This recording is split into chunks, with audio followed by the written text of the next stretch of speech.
Selamat pagi jemaat yang dikasihi Tuhan. Sebelum kita mendengar renungan pada hari ini, kita berdoa.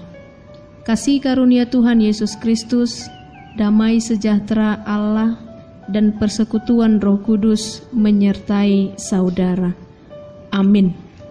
Renungan pada hari ini, Senin 3 Mei 2021, tertulis dalam kitab Mazmur pasal 149 ayat 1. Demikian firman Tuhan.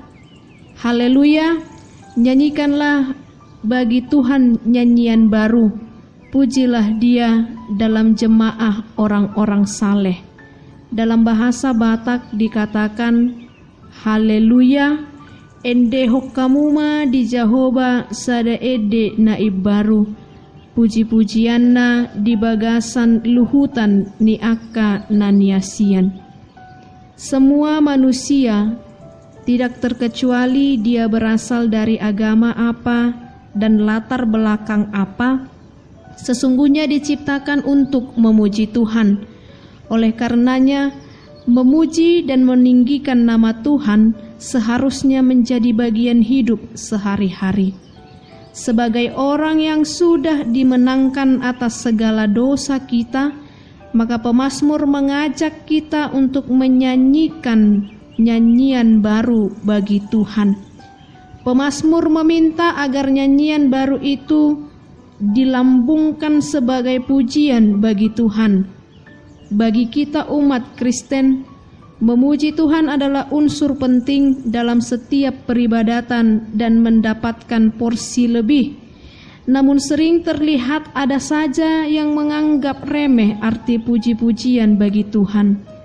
Terbukti dari sikap dan reaksi mereka dalam memuji Tuhan saat ibadah berlangsung.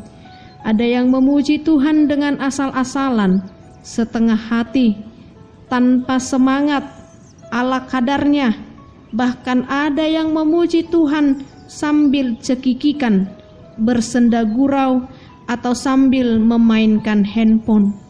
Jika ditegur, mereka akan berdalih, menyanyi itu bukan bidangku, aku tidak suka dengan nyanyiannya, lagunya sangat membosankan, aku tidak suka memuji dengan suara keras.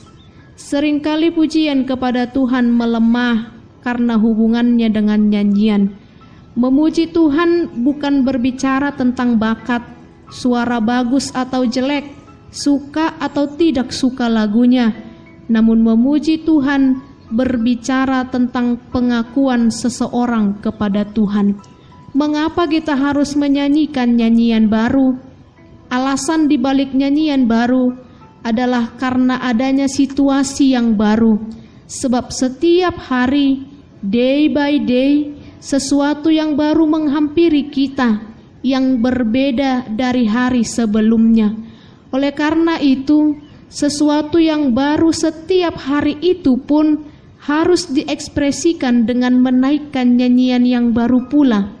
Namun pengekspresian nyanyian baru bukan hanya selalu berupa nyanyian rohani di rumah Tuhan, namun diwujudkan pula dalam gaya hidup kita yang baru. Itulah nyanyian baru yang Tuhan maksud. Ada suasana sukacita yang mengalir di dalam diri kita yang mempengaruhi siapapun yang ada bersama-sama dengan kita. Sehingga tidak ada lagi umat Tuhan yang berjalan tertunduk malu hanya karena problema yang dihadapi. Nyanyian dapat memberi nama yang tidak dapat dinamai dan mengkomunikasikan yang tidak dapat diketahui.